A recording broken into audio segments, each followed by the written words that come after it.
ભારતીય જનતા પાર્ટીની લીડ આખા તાલુકામાંથી જે આવે એના કરતાં પણ વધુ લીડ આ 27 ગામોમાંથી આપણે લાવી શકીએ તેના આયોજનના ભાગરૂપે આજની આ વિસ્તૃત બેઠકમાં મારી સાથે ઉપસ્થિત તાલુકા ભાજપના પ્રમુખ માન્ય દશરથભાઈ, પંચાયતના સદસ્ય અને ન્યાય સમિતિના ચેરમેન માન્ય ભીખાભાઈ, સદસ્ય માન્ય બાબુભાઈ, એપીએમસીના ચેરમેન અને અમદાવાદ ડિસ્ટ્રિક્ટ બેંકના ડિરેક્ટર માન્ય અબુભાઈ, જિલ્લા પંચાયતના પૂર્વ પ્રમુખ ઈશ્વરભાઈ, મંચસ એપીએમસીના સૌ ડિરેક્ટરો, જનતા પાર્ટીમાં જેમણે પ્રવેશ કર્યો છે એવા માન્ય અમરસિંહભાઈ અને સૌ સાથીઓ, આમ તો છેલ્લા 1 મહિનાથી આપણે બધા લોકો ગામની અંદર પાર્ટી મજબૂત થાય અને માન્ય નરેન્દ્રભાઈ ત્રીજી વાર પુનઃ પ્રધાનમંત્રી બને એના માટેનો સતત પ્રયાસ આપણે પોતપોતાના ગામમાં આયોજનબદ્ધ રીતે કરીએ છીએ. ગઈકાલે અમે લોકો અમદાવાદ પણ આપણા વિરમગામ માંડળ વિદ્રોહના જે લોકો અમદાવાદ રહે છે એની પણ એક વિસ્તૃત બેઠક કરી હતી. એટલે એ લોકો પણ 7 તારીખે એનું પણ વિશેષ આયોજન ગઈકાલે અમદાવાદ થયું છે અને આજે રાત્રે માટેનું પણ આજ રાત્રે 8 વાગે વિશેષ આયોજન કડી ખાતે પણ રાખેલ છે. આજે માંડળની આ વિસ્તૃત બેઠક રાખવાનો મૂળ હેતુ આપણે બધા જ લોકો જાણીએ છીએ અને સમજીએ છીએ કે સમગ્ર દેશની અંદર નરેન્દ્રભાઈની તરફેણમાં ગજબનો માહોલ અને ઉત્સાહ જોવા મળી રહ્યો છે. તમે અને મેં બધા સાથે મળીને 2012 પહેલાનું માંડળ પણ જોયેલું છે અને છેલ્લા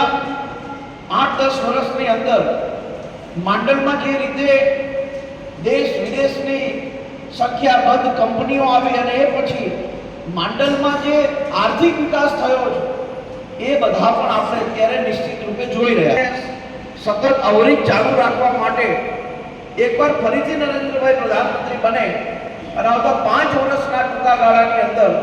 બીજા પણ અનેક વિકાસના કામો આપણા માંડળ તાલુકામાં આવે એના માટે થઈને 27 ગામોની અંદર આપણે વધુમાં વધુ મતદાન કરાવીએ,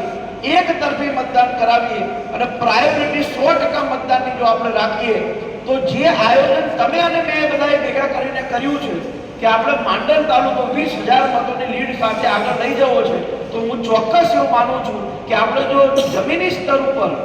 પોતાનું બૂથ પ્લસ કરવા ઉપર જો ભાર આપીએ તો આપણે 20,000 મતની લીડ આ વખતે માંડળ તાલુકામાંથી લઈ શકીએ એમ છીએ. સાથીઓ, આપણા લોકસભાના ઉમેદવાર શ્રી ચંદુભાઈ સિંહોરા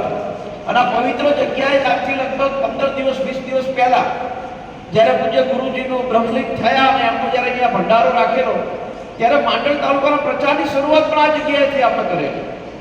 અને આ જ જગ્યાએથી આપણે એમને માંડળ તાલુકાના વિવિધ ગામડાઓમાં પ્રવાસ અર્થે લઈ જવાની શરૂઆત કરેલી. મારી આપ સૌને ખાસ વિનંતી કે આપણે લોકોએ કોઈ રીબડી ગામનું હોય તો એને રીબડી ગામમાં ધ્યાન આપવું જોઈએ, કોઈ શહેર ગામનું હોય તો શહેર ગામમાં આપે, કોઈ મોટા ઉબડાનું હોય મોટા ઉબડામાં આપે. એવી રીતે અહીંયા જેટલા પણ આગેવાનો બેઠા છે ગામના જે સમાજના આગેવાનો આવ્યા હોય એ બધા સમાજના લોકો પોતાના ગામની અંદર કાઢી છે. તમે મેં બધા લોકોએ અયોધ્યામાં રામ મંદિર નહોતું ત્યારે આપણે બધા જે જોશ અને ઉત્સાહ સાથે લડતા હતા અને આજે જ્યારે રામ મંદિર બની ગયું છે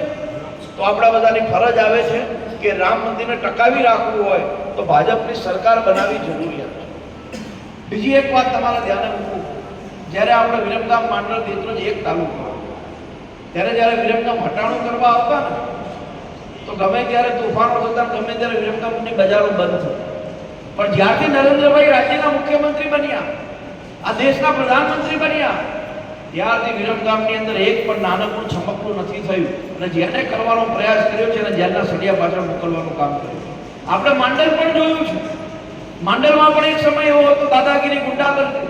પણ સમય બદલાઈ ગયો, ભાજપની સરકાર આવી અને અનેક લોકોની દાદાગીરી અને ગુંડાગર્દી બંધ થઈ છે. આપણે આ જ વસ્તુને જો કાયમી રાખવી હશે, કાયમી આપણે શાંતિવાળું વાતાવરણ ઊભું કરવું હશે તો નરેન્દ્રભાઈ જેવા સશક્ત નેતૃત્વના દેશની અંદર ફરી એકવાર સુશાસન આપવું જોઈએ. અને આપણે બધાએ વિશેષ ચિંતા જો કોઈ કરવી હોય તો આપણા ગામની આપણે લોકોએ કરવાની છે. મારી બધાને વિનંતી છે, ગઈ વિધાનસભાની ચૂંટણીની સાંપ્રત પરિસ્થિતિઓ અલગ હતી, અત્યારની લોકસભાની સાંપ્રત પરિસ્થિતિ કોઈ છે જ નહીં. ગઈ વખતે લાખાભાઈ ચૂંટણી લડતા હતા એટલે ભરવાડ સમાજનો એક અલગ ઉદ્દેશ હોય અમરસિંહભાઈ આમ આદમી પાર્ટીમાંથી લડતા હતા એટલે એ સામાન્ય પરિસ્થિતિ અલગ હોય, પણ હવે તો આપણે બધા જ લોકો એક છીએ. જો સંયુક્ત રીતે કામ કરીએ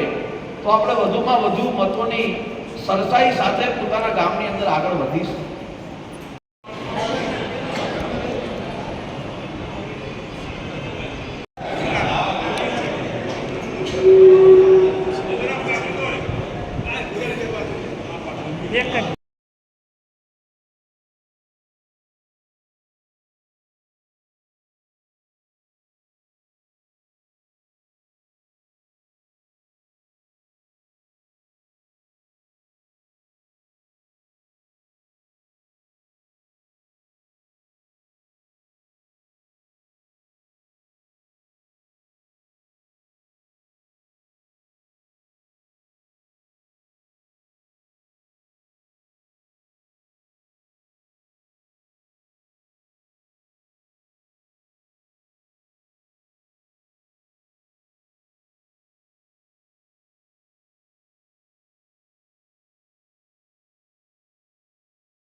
અને ભારતીય જનતા પાર્ટીની લીડ આખા તાલુકામાંથી જે આવે એના કરતાં પણ વધુ લીડ આ 27 ગામોમાંથી આપણે લાવી શકીએ. તેના આયોજનના ભાગરૂપે આજની આ વિસ્તૃત બેઠકમાં મારી સાથે ઉપસ્થિત